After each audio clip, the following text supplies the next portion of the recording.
warahmatullahi wabarakatuh. Alhamdulillahi rabbil alamin, wa bihi nasta'in, wa ala umuri dunya waddin, wa ala alihi wa sahbihi ajma'in, amma ba'd. Hadirin wa hadirat rahimakumullah. Yang saya hormati pada para audiens Karomah, yang mana saya tidak bisa sebutkan satu persatu, namun insya Allah tidak mengurangi rasa hormat dan ta'zim saya pada hadirin sekalian. Kemudian pertama-tama marilah kita panjatkan hadirat Allah Subhanahu wa Ta'ala yang telah memberikan kita nikmat, beribu-ribu nikmat, terutama nikmat iman dan Islam. Salat serta salam semoga tetap tercurahkan pada baginda Nabi Muhammad Sallallahu Alaihi Wasallam yang telah membawa kita dari zaman jahiliyah kepada zaman yang penuh cahaya keislaman.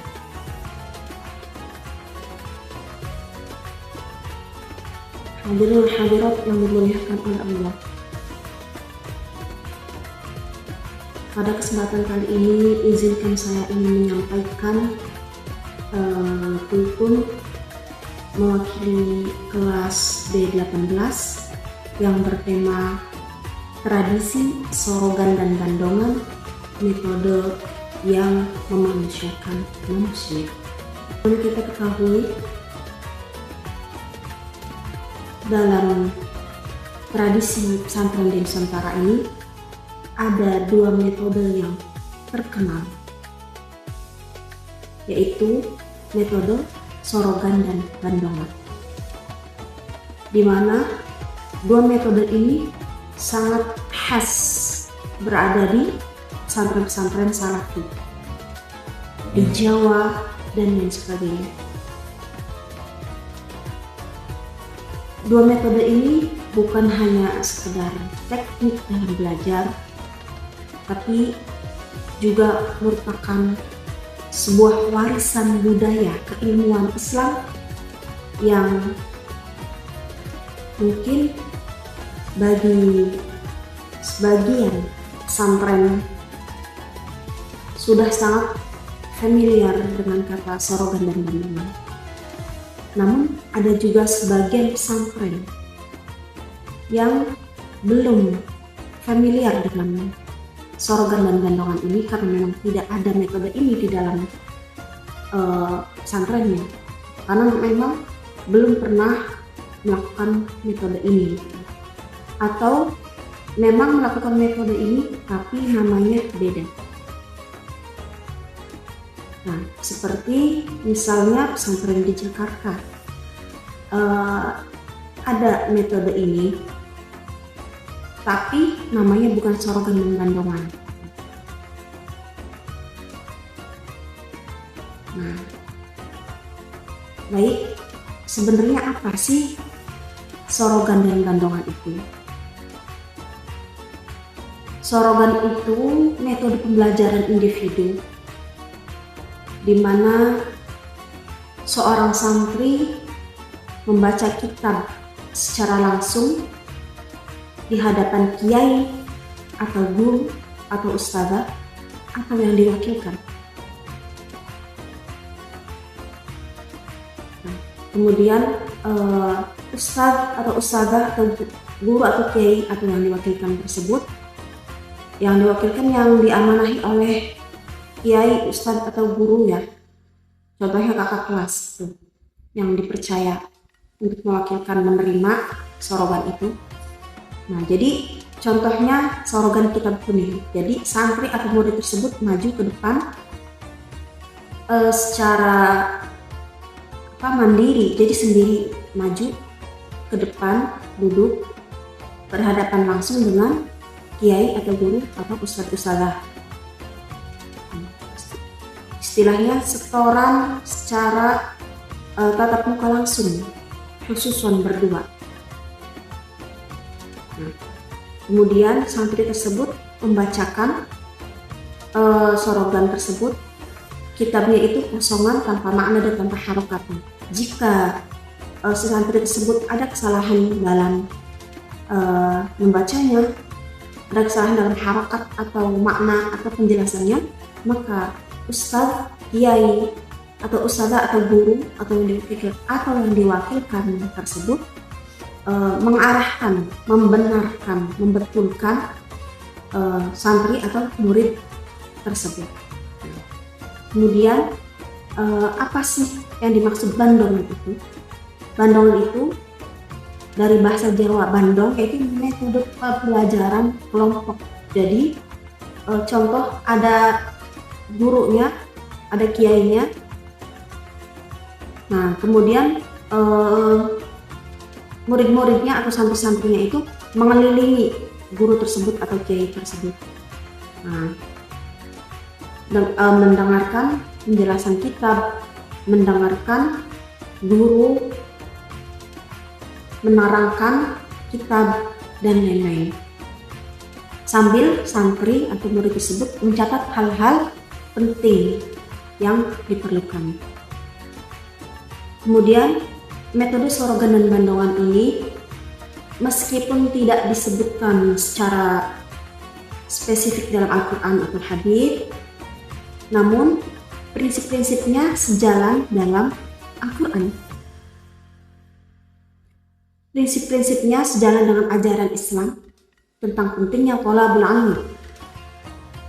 ilmi, dan tafaqquh fid din, memahami ilmu agama. Sebagaimana Allah Subhanahu wa taala berfirman dalam surat Al-Anbiya ayat 7, A'udzu billahi minasyaitonir rajim. Fas'alu ahla dzikri in kuntum la ta'lamun. Yang artinya, maka bertanyalah kepada orang yang mempunyai pengetahuan jika kamu tidak mengetahui. Bagaimana juga disebutkan thalabul ilmi fardhatun 'ala kulli muslimin wa muslimatin. Menuntut ilmu itu wajib bagi muslimin dan muslimat. Hadis riwayat Ibnu Majah. Kemudian bagaimana sorogan dan bandongan ini disebut sebagai metode yang memanusiakan manusia, yaitu salah satunya untuk penghargaan pada individu. Sorogan menunjukkan betapa Islam sangat menghargai individu. Setiap santri mendapatkan perhatian khusus dari ustadz atau ustadzah atau kiai yang mengajarkannya secara langsung, secara private, lebih teliti dan detail. Persaudaraan dan kesetaraan, menumbuhkan rasa kebersamaan di hadapan ilmu, mau dia anaknya Gus, mau anaknya kiai, mau anaknya pejabat, menteri, kepala desa, siapapun itu, semua sama di mata guru, di mata kiai, ustadz. Semuanya sama sebagai penuntut ilmu. Kemudian sebagai pembentuk akhlak yang mulia, bukan hanya sebagai fokus di transfer ilmu, tapi juga sebagai pembentukan adab dan akhlak. Santri diajar dan menghormati guru atau kiai. Karena dalam sorogan itu kan biasanya ngantri satu persatu. Siapa yang duluan, dia sorogan duluan, kemudian yang di belakangnya temannya semuanya ngantri di belakang.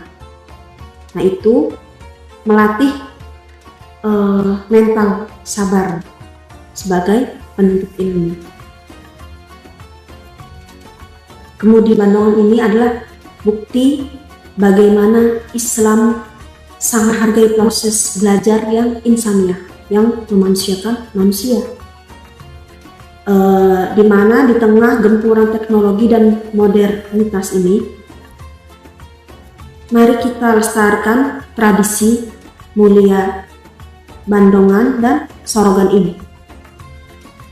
Mari kita jadikan kedua metode ini sebagai metode belajar kita, baik di pesantren-pesantren, sekolah, madrasah, majelis-majelis, dan lain sebagainya.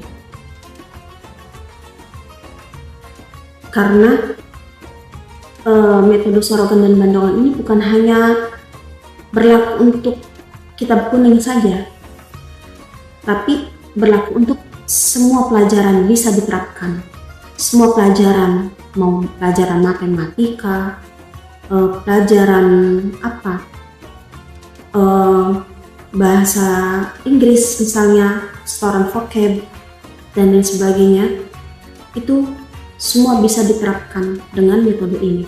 Jadi bukan hanya diterapkan untuk khusus kitab kuning saja, tapi bisa diterapkan pada semua mata pelajaran.